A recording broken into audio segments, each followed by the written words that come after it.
사실은 무서워하다, 두려워하다라는 것은 국어적, 언어적 그 부분에서는요, 같은 의미를 가지고 있어요. 두려움과 무서움은 같은 의미를 가지고 있습니다. 그런데 교회에서 또 하나님의 자녀들은 이 무서움과 두려움을 분리해서 생각해야 될 필요가 있습니다. 오늘 이 무서움과 두려움에 대해서 우리가 분리된 생각들을 가지면서 또 이 무서움과 두려움 안에 있는 구체적인 내용이 어떤 것인지를 깨닫게 되면서 하나님의 은혜들을 함께 나누기를 간절히 원합니다. 특별히 세상은요, 하나님을 두려워하지 않아요. 여기서 두려워하라라는 그 의미는 하나님에 속한 겁니다. 하나님을 두려워하지 않습니다.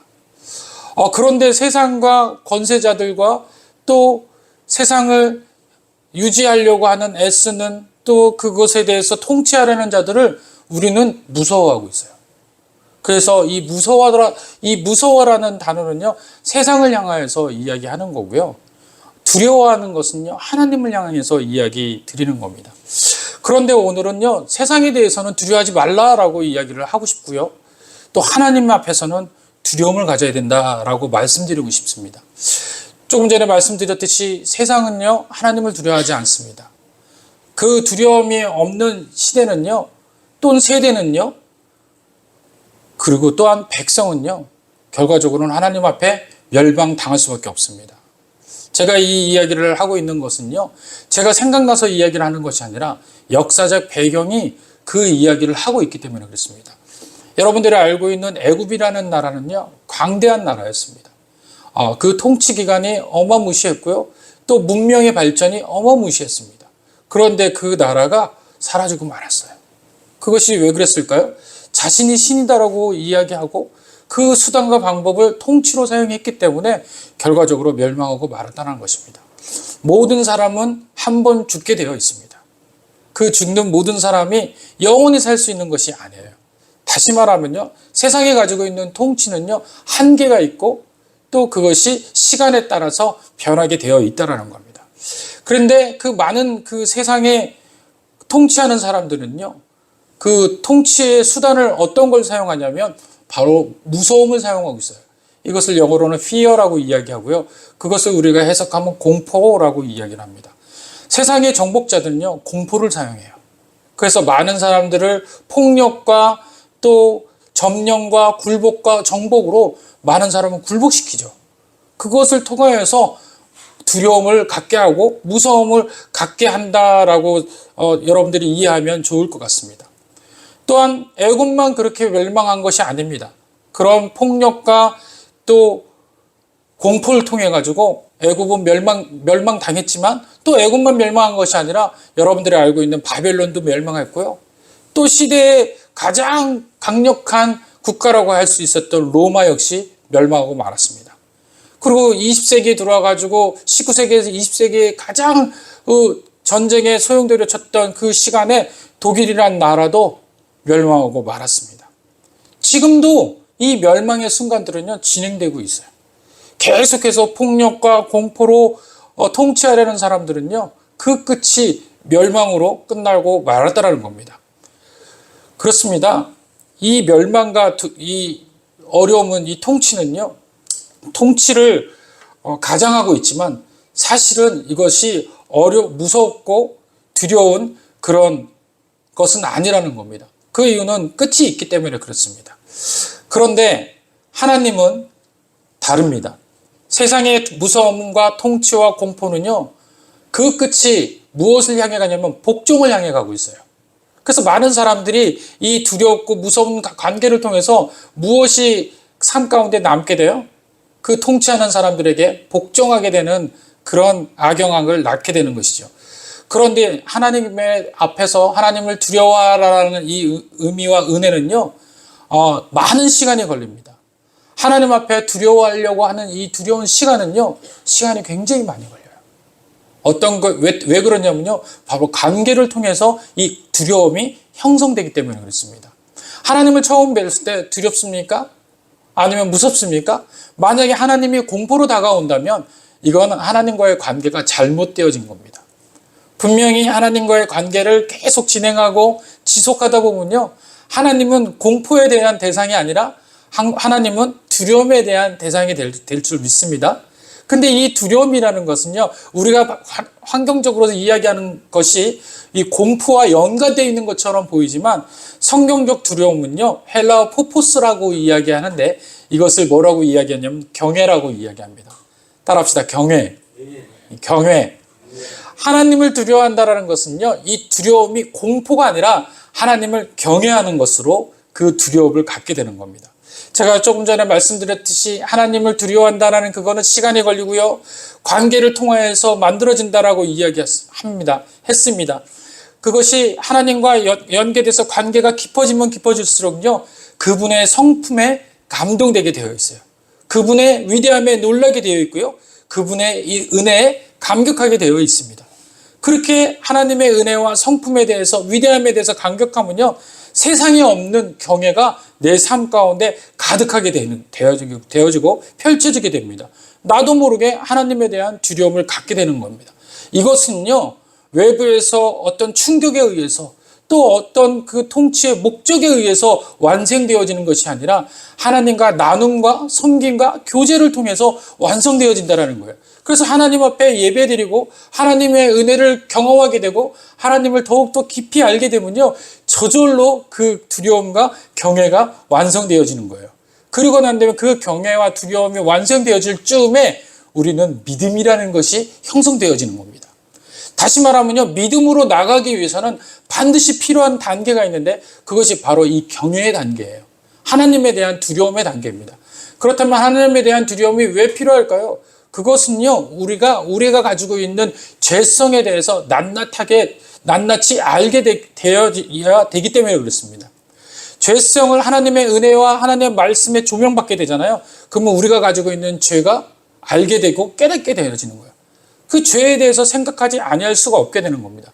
죄에 대해서 하나님의 말씀만큼 우리가 죄에 대해서 분명하게 깨닫게 될 수 있는 방법은 없습니다. 하나님 말씀이 들려오고 그 말씀의 은혜 가운데 살게 될 때 죄가 드러나게 되는 거예요.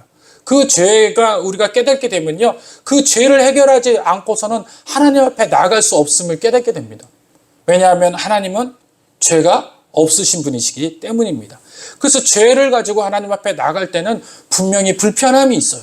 그런데 그 불편함을 통해서 하나님 앞에 나갈 때 하나님의 얼만큼 위대하신 분인지, 얼만큼 큰 위대함을 통하여서 우리와 함께 동행하시는지를 깨닫게 되는 거예요. 그렇게 될 때 죄에 대한 부분들을 내려놓게 되고 죄에 대한 부분들을 해결할 수 있는 방법을 찾게 되는 것이죠. 그 죄에 대한 방법은 하나님께서 해결해 주셔야지만 그 죄가 사라져야 된다는 것을 깨닫게 되는 겁니다. 그렇기 때문에 그 죄에 대한 은혜들을 하나님의 은혜, 바로 예수 그리스도의 보혈의 은혜로 깨닫게 되는, 해결함 받게 되는 그 놀라운 은혜들을 경험하게 된다는 거예요. 우리는 날마다 그 죄에서 벗어날 수 없었는데 예수를 믿는 믿음으로 말미암아 죄가 사라지게 되는 역사를 깨닫게 될 때 비로소 우리는 그 놀라우신 은혜에 감격하게 되고 감동되게 되고 경외하게 되는 자리에 서게 되는 줄 믿습니다. 이것이 바로 하나님의 경외예요. 그래서 좀 전에 이야기 드렸듯이 세상은 무서워라는 폭력과 또 그게 종국적으로 이야기하는 복종의 그 뜻을 가지고 있다면요, 하나님 앞에 두려워한다는 것은요, 하나님의 높고 높으신 그 놀라우신 은혜를 체험하고 경험하고 또 하나님의 놀라우신 그 사랑 안에 포함될 때 비로소 하나님을 두려워하게 되는, 나도 모르게 되는, 갖게 되는 경외로 연결되어진다는 거예요. 그리고 그 경외는요, 결과적으로 무엇을 이야기하겠냐면요, 세상에서의 두려움은 복종을 목표로 삼지만 하나님을 경외로 하는 목표는 무엇을 목표로 삼냐면 순종을 목표로 삼게 된다는 거예요. 세상은 복종을 원합니다. 그러나 하나님은 순종을 원하는 거예요. 세상의 복종은요, 나를 굴복시켜서 내가 하고 싶지 않지만 나를 억지로 굴복시키게 하는 데 목적이 있다면, 순종은요, 내 스스로 내 자유적으로 하나님의 뜻에 합당하게 작용되는 그런 모습이 순종이라는 것을 잊지 않으시길 바랍니다. 오늘 본문으로 돌아오면 그 이야기를 오늘 우리 주님께서 이렇게 이야기를 하고 있습니다. 12장 1절에서부터 1절은요, 바리새인의 외식을 주의하라. 바리새인들이 있는데 그들이 가지고 있는 외식, 그것은 속 안에는 하나님을 경외하는 마음이 없으면서 겉으로는 하나님을 경외하는 척하는 자들이다. 이렇게 이야기를 하고 있어요. 그러고 난 다음에 우리가 읽기 전에 3절에는요. 그런 경외하는 실제적으로 하나님을 경외하지 않는 그런 이중적인 삶을 사는 사람들은 반드시 드러나게 돼 있다는 거예요. 그 인생의 그 모든 모습들이 반드시 밝혀지게 되겠다는 거예요. 그것이 누굽니까? 바로 바리새인들의 외식이라는 거예요. 그들이 하나님 앞에서는 기도하는 척하지만 그들의 마음속에는 하나님 앞에 진정으로 하나님을 생각하고 하나님을 두려워해서 기도하는 것이 아니라 그들의 삶의 모든 것을 통하여서 얻기 위해서, 만족함을 얻기 위해서, 또 많은 사람들에게 높임을 받기 위해서 자기만을 위한 그런 복종으로 수단으로 삼기 위해서 그렇게 경외하는 척 하는 사람들이다라고 이야기를 하고 있다라는 겁니다. 그리고 연이어 4절에는 이렇게 이야기합니다. 내가 내 친구 너희에게 말하노니 몸을 죽이고 그 후에는 능히 더 못하는 자들을 두려워하지 말라. 마땅히 두려워할 자를 내가 너희에게 보이리니 곧 죽인 후에 또한 지옥에 던져넣는 권세 있는 그를 두려워하라. 누구를 두려워하라는 겁니까? 하나님을 두려워하라는 거예요. 그런데 하나님을 두려워하는 그 모든 사람들, 대상들을 뭐라고 지금 예수님이 이야기하고 있어요? 그들을 향해서 친구다라고 이야기를 하고 있는 겁니다. 성경에 그 신약 성경에 제자들을 향해서 친구라고 하는 그 대목은 여기 하나뿐이에요. 어디에도 예수님이 그들을 향해서 친구라고 이야기를 먼저 시작한 장면이 없습니다. 여기에서 먼저 시작이 돼요. 그래서 친구라고 이야기하면 제자들도 친구지만 또 예수님을 주로 시인하는 모든 사람들이 예수님의 친구가 되어지는 거예요. 할렐루야. 그렇다면 저와 이 시대를 살아가는 여러분 모두가 예수님의 친구 된다는 겁니다. 그 친구에게는 어떤 은혜를 주신다는 거예요? 세상을 두려워하지 말고 누구를 두려워하라? 하나님을 두려워하라는 거예요. 하나님을 두려워하라는 것은 어떻게 바뀝니까? 우리들이 세상적인 이야기하는 이 두려움은 fear, 공포를 조장하려고 하는 목적을 가지고 있지만 하나님의 두려움은 그 두려움이 뭘로 바뀌어야 된다는 거예요? 경외로 바뀌어야 된다는 거예요. 다시 말하면 존경으로 바뀌어야 된다는 겁니다. 그래서 하나님을 두려워하라는 것은 하나님을 무서워하라는 얘기가 아니라 하나님을 존경하라, 하나님을 경외하라 라는 이야기로 바뀌어야 될 줄 믿습니다. 그래서 오늘 제목은 무서워 말고 두려워하라. 세상에 대해서는 무서워하지 말고 하나님에 대해서는 존경하라 라고 이야기로 바뀌어야 된다는 것입니다.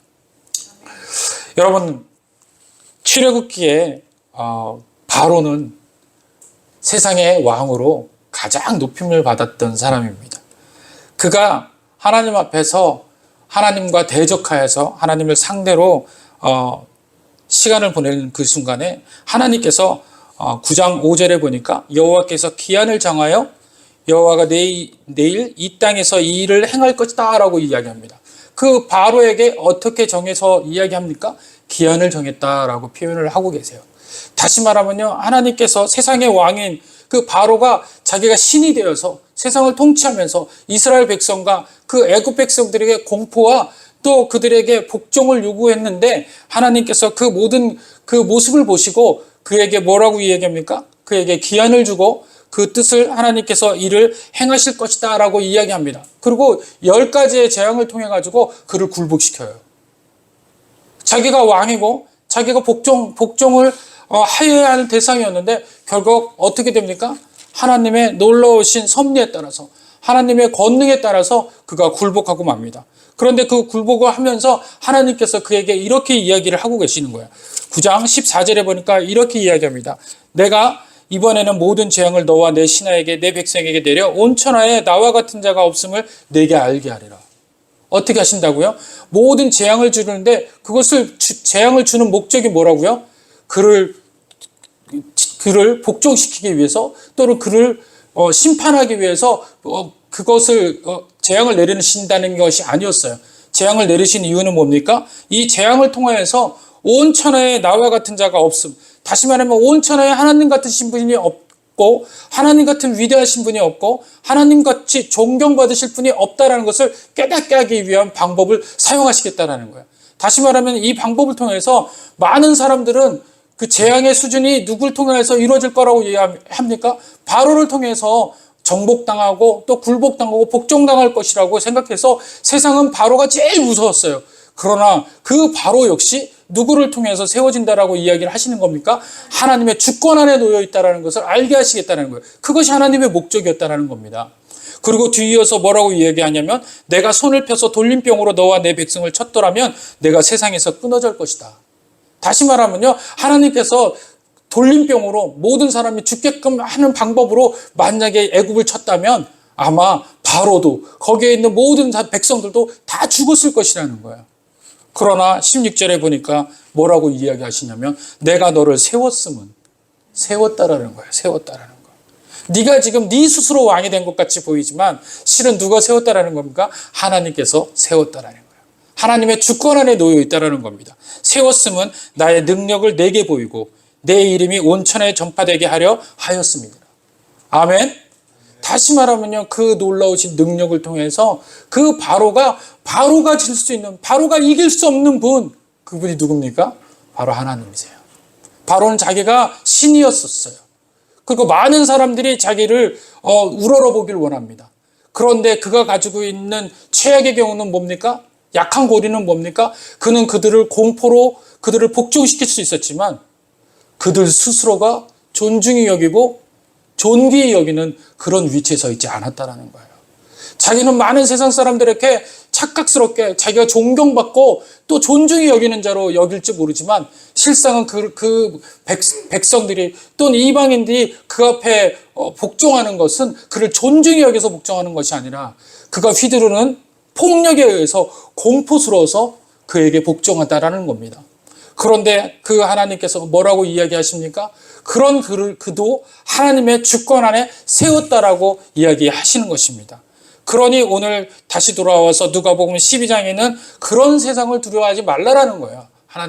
하나님께서 세상에 있는 모든 것들이 이와 같다라는 겁니다. 많은 세상이 이렇게 폭력으로 또 공포로 우리들을 몰아붙이고 우리 앞에 복종하고 또 경배받으려고 노력을 하지만 실상은 우리의 자유적 의지로 인해서 경배할 수 있는 그런 위치가 아니라는 거예요. 오직 우리의 자유적인 그것으로서 경배할 수 있는 분은 단 한 분, 누구십니까? 바로 우리가 예배드리는 하나님인 줄 믿으시길 바랍니다. 그렇다면 왜 우리가 하나님 앞에 예배를 드려야 할까요? 첫 번째는요, 하나님은 경배받으시고 경외하는 것을 우리들에게 요구하시는 분이시기 때문에 그렇습니다. 모세는 그의 율법에서 여호와께서 내게 요구하시는 것이 무엇이냐? 곧 내 하나님 여호와를 경외하는 것이니라. 신명기 10장 12절에 이렇게 이야기를 하고 있습니다. 이 말씀은요, 하나님을 두려워하고 영혼까지 죽이지 못하는 세상의 그 어떤 공포나 위협도 두려워하지 말라라는 그런 이야기입니다. 세상을 두려워하지 말라라는 이야기하고 계세요. 왜냐하면 하나님께서는요, 우리를 통하여서 공포가 목적이 아니세요. 우리를 통하여서 하나님을 존중히 여김받는 것이 목적이신 거예요. 하나님께서 우리를 심판하시고 우리를 죽이시고 우리를 멸하시는 게 목적이셨다면 우리는 하나님을 존중히 여길 이유가 없습니다. 그러나 하나님께서 우리에게 각각의 삶 가운데서 어쩔 땐 고난도 주시고 어쩔 땐 심판 같은 어려움도 주실 때가 있으세요. 그러나 그 심판과 고난 가운데는 하나님의 뭐가 담겨 있을까요? 바로 사랑이 담겨 있어요. 회복이 담겨 있어요. 그것을 통해서 깨닫고 돌아오라는 거예요. 목적이 심판의 목적이 있지 않고 고난의 목적이 있지 않고 그 고난과 어려움을 느꼈을 때 무엇을 깨달으라는 거예요? 하나님의 은혜를 깨달으라는 거예요. 그리고 내게 돌아오라는 거예요. 그리고 그 하나님의 은혜에 속하면서 하나님이 얼마나 크신 분이신지 또 하나님이 얼만큼 나를 사랑하시는지를 깨닫게 되라는 거예요. 그것을 관계를 통해서 날마다 경험되어지고 깨닫게 될 때 비로소 나도 모르게 하나님은 벌써 내 가까이 계시고 내가 존경히 여기시고 또 하나님을 높일 수밖에 없는 그런 상황에 속해 있게 된다라고 오늘 하나님 말씀하시는 것입니다. 모세에게도 그런 의미에서 하나님께서 이야기하시는 겁니다. 여호와께서 요구하시는 것이 무엇이냐? 바로 하나님을 존귀히 여기고 존중히 여기는 것이다 라고 모세를 통해서 세상에 알려주기를 원하는 것입니다. 요즘 세상에 온갖 재해로 인해 모든 사람들이 두려움과 공포에 시달리고 있습니다. 정치적으로 얼마나 두렵고 공포스럽습니까? 또 여러 가지 바이러스로 인해서 수그러들지 않는 모습을 볼 때 얼마나 두렵고 견디기 없는 공포에 있습니까? 이것들이 얼마나 기세가 등등하여서 온 세상 사람들을 위협하고 공포로 몰아넣고 있지 않습니까? 게다가 부분적으로 일어나고 있는 여러 재난들은 세상 종말의 징조라고 되는 것처럼 지구촌 곳곳에서 홍수, 지진, 화재 정말 난리가 아닌 것 같습니다. 이러할 때 사람들이 눈에 보이는 것에 대해서 두려움을 갖고 공포를 갖는 것은 그냥 극히 일반적인 현상인 것입니다. 눈앞에서 전염병으로 죽어가고 홍수에 휩쓸려 떠내려가고 산사태 등으로 몰려드는 현상들을 보며 두려움을 느끼는 것은 당연하다는 것입니다. 그러나 성경은 세상의 그 어떤 공포의 대상보다 우선 하나님을 존중히 여기고 존귀히 여기라고 요구하고 있습니다. 하나님께서 세상을 다스리심을 알게 될 때 세상에 주는 두려움은 그 가치를 잃어버리기 때문에 그렇습니다. 세상이 아무리 두렵고 하더라도 그 가치 위에서 하나님의 은혜가 그것을 덮고 있으시다는 거예요. 다시 말하면 하나님이 지켜보시고 하나님 관리 안에 놓여 있다는 겁니다. 다시 말하면 하나님께서 그것을 운영하고 계시다는 것을 알게 될 때 비로소 세상의 두려움이 공포스럽지 않게 되는 줄 믿습니다. 그것을 먼저 알으셔야 돼요. 세상에 이런 일들이 아무리 벌어진다 하더라도 그건 누구 주권 안에 놓여 있다? 하나님 주권 안에 놓여 있다. 그것을 깨닫는 자가 하나님을 존귀히 여기고 세상의 두려움 속에서 탈출하게 되는 줄 믿습니다. 그리고 하나님을 경외하는 것은 성도들의 본분이기 때문에 그렇습니다. 전도서의 12장 13절에는 이렇게 이야기합니다. 이의 결국은 다 들었으니 하나님을 경외하고 그 명령을 지킬지어다. 이것이 성도의 본분이다. 사람의 본분이다 라고 이야기하는 것입니다. 히브리어에서는 이 본분을 뭐라고 이야기하면 전부라라고 이야기합니다. 루터는 모든 시험이 지나고 모든 사람이 지고 있는 것을 의무다라고 이야기를 합니다. 사람들이 가지고 있는 것이 등에 지고 있는 것이 있는데 그것이 뭐냐면 바로 하나님을 경외하는 것. 그것이 의무로 가지고 있다라고 얘기해요. 모든 사람이 태어날 때부터 지고 있는 짐, 그것은 뭡니까? 하나님을 존중히 여기는, 다시 말하면 하나님을 경히 여기는 것을 지고 있다라고 이야기를 하는 것입니다. 이것이 우리 인생에서 그 삶 가운데서 놓여 있는데 이 두려움에 대한 그 은혜들을 우리가 하나님의 그 경외로 바뀔 때 우리가 그 하나님의 놀라우신 은혜들을 삶 가운데서 녹여낼 수가 있다라고 이야기하는 것입니다. 그거와 같은 것입니다. 그래서 하나님은 결국 우리들이 가지고 있는 모든 것에서 성도들이 가지고 있는 애써서 성도들이 바라보고 있는 관점에서 하나님을 경외하는 것, 또 하나님을 높이는 것은 우리들이 가지고 있는 의무인지를 깨닫게 되시고 또 잊지 않으시기를 간절히 원합니다. 그것을 가지고 있을 때 결국 우리들이 하나님의 은혜를 통해서 전도서 7장 18절에는 이렇게 이야기하는 것입니다. 하나님을 경외하는 자는 이 모든 일에서 벗어날 것이다 라고 이야기하는 것 같습니다. 우리들이 하나님을 경험할 때 세상에 있는 두려움과 어려움에서 우리가 탈출할 수 있게 된다라고 오늘 전도서 7장 18절에는 오늘 우리들에게 이야기해 주고 있는 것입니다. 그렇다면 왜 우리가 하나님을 경외해야 된다는 것을 오늘 이 말씀 속에서 배워야 합니까? 하나님을 경외하는 것이 우리들에게 은혜가 있고 유익이 있기 때문에 그렇습니다. 먼저는 우리는 하나님의 말씀에 대해서 은혜를 가져야 합니다. 이사야서 6장 2절에 보니까 무릇 마음이 가난하고 심령이 통회하며 나의 말을 인하여 떠는 자 그 사람이 내게 권고하려니와 라고 했습니다. 여기서 권고라고 하는 말은 돌봐준다라는 뜻이 있습니다. 하나님의 말씀을 인하여 떠는 자 그 사람을 어떻게 하겠다는 거예요? 돌봐주시겠다는 겁니다. 오늘 이사야 말씀에는 무릇 마음이 가난하고 심령이 통회하며 나의 말로 인하여서 떠는 자 그 사람을 내가 권고하려니와 지켜주겠다라고 이야기해 주시는 겁니다. 돌봐주겠다라고 이야기해 주시는 겁니다. 여러분들 부모를 참으로 공경하고 잘 섬기는 자식은요 부모의 말씀을 두렵게 생각할 줄 알아요. 부모의 말씀을 부모의 말씀을 들음으로 인해서 그 말씀이 존경한 말씀이다라는 것을 생각할 줄 아는 사람들이 바로 자식인 겁니다. 그 부모의 말을 중히 여기지 않는다면 이미 부모와 자식 간의 관계가 깨어진 거예요. 많이 깨어지고 그것이 부모를 경외하지 않는 것으로 향하게 되면요. 결과적으로는 그 자식은 부모를 존중히 여기지 않는 경우까지도 가게 된다는 것입니다. 하나님의 말씀이라면 꼼짝 못하는 그런 성도, 하나님이 얼마나 이뻐하시겠습니까?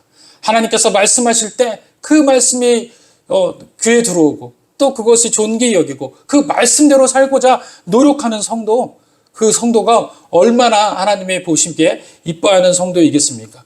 오늘 하나님을 믿고 머리로는 하나님을 두려운 분으로 여기는 그리스도인들이 있습니다. 머리로는 생각을 해요. 그러나 삶 가운데서, 인격적으로 삶 가운데서 하나님을 두려워하지 않아요. 그러니 하나님 말씀을 듣고자 하지도 않습니다.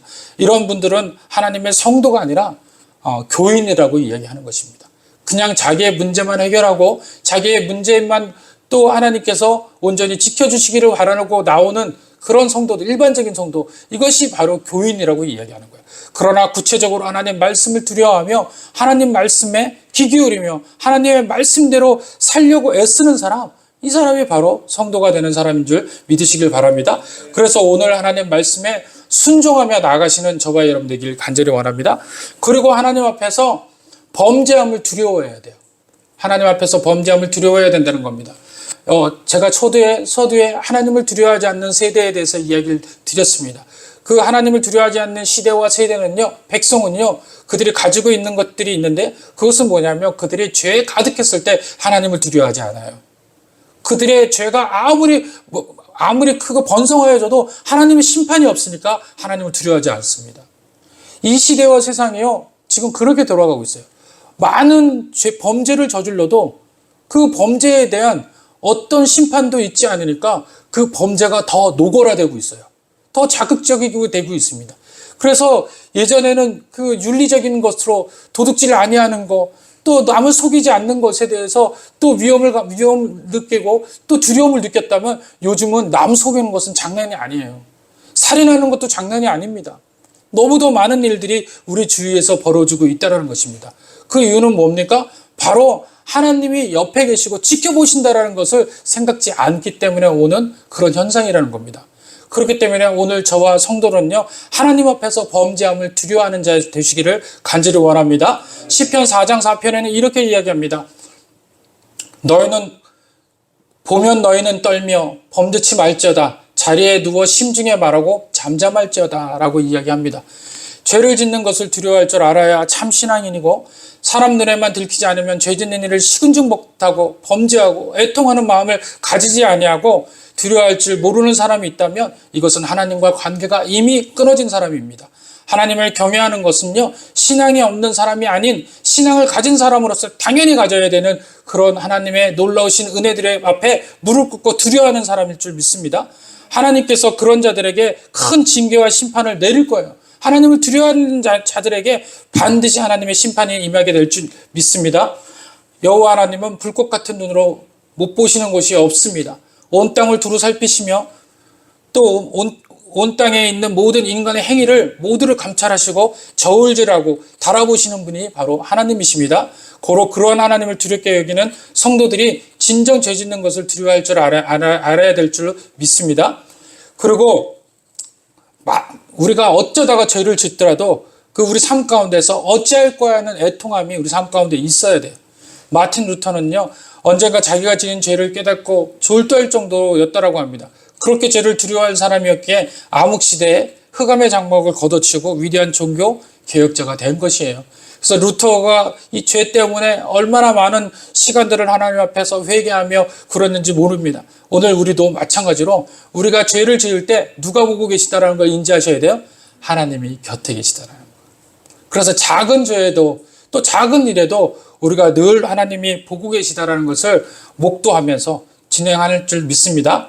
그리고 하나님 앞에 어떤 것을 두려워해야 합니까? 하나님 앞에, 주권 앞에 두려워해야 돼요. 여러분들 누가복음, 여러분들이 보았던 12장에서 하반절 뒷부분에 보시잖아요. 어떤 사람이 나오냐면 한 부자가 나와요. 이 부자는 어떤 것을 가지고 있냐면요, 모든 탐심으로 자기만의 소유로 인하여서 자기만 부자가 되려고 하는 그런 사람이 있습니다. 15절 이후부터 나오는데요, 그 부자가 나중에 소출이 풍성하여서 자기가 세상에서 가장 축복받은 사람이고 가장 자기가 올바른 사람이고 또 가장 자기가 좋은 사람이고 행복한 사람이다라고 이야기를 합니다. 그리고 심중에 어떻게까지 생각하냐면요, 내가 곡식을 쌓아둘 곳이 없으니 어찌할까라고 이야기하고 흐뭇해하는 사람이었어요. 자기의 부유함에 자기의 탐심에 모든 은혜들을 누렸다라고 생각하는 사람이었습니다. 그 18절에 보니까 이렇게 이야기합니다. 또 이르되 내가 이렇게 하리라. 내 곡간을 헐고 더 크게 짓고 내 모든 곡식과 물건을 거기에 쌓아두리라. 또 내가 내 영혼에게 이르되 영혼아 열에 쓸 물건을 많이 쌓아두었으니 평안히 쉬고 먹고 마시고 즐거워하라. 누가 누구에게 얘기합니까? 내가 나에게 이야기하는 거예요.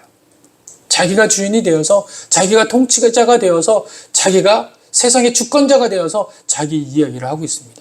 그 자기에게 얻어진 소득으로 물질로 모든 세상을 이길 수 있을 거라고 생각을 했습니다. 그런데 오늘 하나님께서 이 이야기를 하고 계시는 겁니다. 20절에 보니까 하나님은 이르시되 어리석은 자야 오늘 밤에 내 영혼을 도로 차려주리니 그러면 내 준비한 것이 누구의 것이 되겠느냐 하셨습니다. 할렐루야. 오늘 앞장에 뭐라고 이야기합니까? 두려워하라라고 분명히 예수님이 이야기하지 않습니까? 그리고 예화로 이야기하는 것이 뭐냐면 그 당시에 많은 부유층과 또 가진 자들에게 경고해주고 계시는 거예요. 네가 가지고 있는 모든 것의 주권자가 누구냐라는 거예요. 주권자가 알지 못하고 자기가 주인 되어서 자기가 주권자인 채로 노력을 하면 하나님을 알지 못하고 하나님을 경외할 수 없는 그런 자리에 속하게 됐다는 겁니다. 어쩌면 우리가 가지고 있는 이 부유한 것과 어쩌면 우리가 가지고 있는 이 모든 놀라운 환경적인 영향력이 나를 부유하게 해서 하나님을 알아보지 못하게 하는 그 자리로 나를 이끌어갈 줄도 있습니다. 그러나 그럴 때 우리는 돌아와야 돼요. 하나님의 통치하신 하나님의 주권자이심을 깨닫게 되는 순간을 갖기를 원합니다. 그것에 매몰되어져 버리면 하나님을 경외할 수도 없고요. 그것을 통해서 내가 주인이 되어서 결과적으로는 세상에 그렇게 살다가 좋은 거 누리다가 그냥 돌아가는 거예요. 한 번도 내 삶에서 하나님을 주인으로 생각하지 못하고 돌아가는 순서를 맞게 된다는 겁니다. 그러고 난 다음에 천국에 올라서 하나님 앞에 내가 정말 주님을 위해서 여러 가지 일을 했습니다라고 그렇게 이야기하는 경우들이 나와요. 그러나 주님은 뭐라고 이야기합니까? 내가 너를 도무지 알지 못한다라고 이야기하시는 겁니다. 그것이 무엇입니까? 환경에 의해서 내가 주인 되어버려진, 나도 잘 알지 못하는 그런 상황에 빠졌을 때 하나님을 경외하지 못하고 자기 스스로가 주권자가 되어서 살게 될 때가 그렇게 된다는 것입니다. 오늘 이 말씀을 통해서 누가복음 12장에 이 이야기를 올려놓으신 이유는요, 이것을 통해서 무엇을 깨달으라는 거예요. 그런 상황이 오면 주권자이신 하나님 앞에 나가서 두려워하라는 거예요. 할렐루야. 오늘 저와 여러분들이 두려워하시기를 간절히 원합니다. 그리고 마지막으로는 그분의 사랑을 두려워해야 합니다. 고린도전서 13장에는요, 사랑에 대해서 이야기하고 있어요. 사랑에 대해서 어떻게 이야기하냐면요, 사랑이 여러 가지고 이야기들을 많이 하는데 사랑을 통해서 이야기할 때 너무도 황당한 이야기들을 이야기합니다. 한번 여러분들에게 들려드릴까요? 사랑이 없으면 소리나는 구리와 울리는 꽹과리가 되고 내가 예언하는 능력이 있어 모든 비밀과 모든 지식을 알고 또 산을 옮길 만한 모든 믿음이 있을지라도, 믿음이 너무너무 많은데 뭐가 빠졌어요? 사랑에 빠졌으면 내가 아무것도 아니라는 거예요. 믿음이 있고 하나님을 잘 믿어요. 또 열심으로 믿어요. 그런데 내가 사랑하지 않아요. 그러면 그것은 아무것도 아니다라는 겁니다. 또 내게 있는 모든 것으로 구제하고 또 내 몸을 불사르게 내어줄지라도 사랑이 없어요. 그럼 뭐가 됩니까? 가식이 되는 거예요. 흉내가 되는 거예요. 일부러 한 거예요. 보여주기식 사랑이다 하는 거예요. 사랑이 없으면 내게 아무 유익도 없느냐는 거예요. 도와주고 또 많은 것을 하더라도 거기에 뭘 붙여야 돼? 반드시 사랑이 있어야 돼. 할렐루야. 사랑이 있어야 될 줄 믿습니다.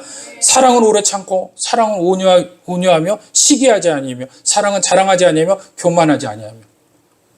결과적으로 사랑은 뭡니까? 자랑도 못하고 온유해야 되고 착해야 되고 또 사랑은 자랑하지 아니하고 교만하지 아니하며 5절에 보니까 무례행하지 아니한대요. 자기의 유익을 구하지 아니하고 성내지 아니하며 악한 것을 생각하지 아니하며 불의를 기뻐하지 아니하며 진리와 함께 기뻐하고 모든 것을 참으며 모든 것을 믿으며 모든 것을 바라며 모든 것을 견디니라. 우리가 할 수 있어요? 내가 사랑을 가질 수 있습니까? 이거는 인간으로서 가질 수 있는 것이 아니에요. 누가 가질 수 있는 겁니까? 하나님이 가질 수 있는 거예요. 그래서 요한일서에는 하나님이 곧 뭐라고 얘기해요? 사랑이시라. 사랑의 본질이 하나님이시라는 거예요. 다시 말하면 하나님이 우리를 두렵게 하고 또 우리를 경외하게끔 하는 그 요구의 그 근거의 목적이 뭡니까? 바로 사랑하시기 때문에.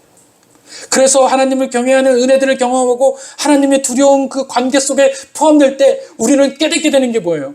사랑이에요. 사랑. 그 사랑이 두렵다라는 거예요. 할렐루야. 제일 무서운 건 사랑이라는 거예요. 사랑은 너무 풍성해서 두려움이 없는 건데 결과적으로 너무 풍성하기 때문에 두려워지는 거예요. 오늘 저와 여러분들이 그 사랑 안에 포함되기를 원합니다. 그것이 하나님께서 주시는 하나님의 경외예요. 다시 말하면 하나님은 무서운 존재가 아니십니다. 하나님은 두려운 존재예요. 두려운 존재가 뭡니까? 우리가 할 수 없는, 우리 시야에 없는, 전혀 우리 세계에 없는 그것으로 가득 차 계신 분이 하나님이시라는 거예요. 정의가 그렇고요. 진리가 그렇고요. 사랑이 그렇습니다. 그렇기 때문에 그것이 내 마음에, 내 삶 가운데, 내 상황 가운데 들어오게 되면 내가 두렵게 되는 거예요. 그리고 그 앞에 나가게 되는 겁니다. 말씀을 마칩니다. 여러분들, 이 두려움이란 단어가 성경에 몇 번 나온지 아세요? 다 같이 따라합시다. 365번. 세상의 두려움은 365일 동안 우리에게 두려움이 있어요. 그래서 여러분들 오늘 왜 또 두렵지? 라고 하면 세상의 두려움이에요.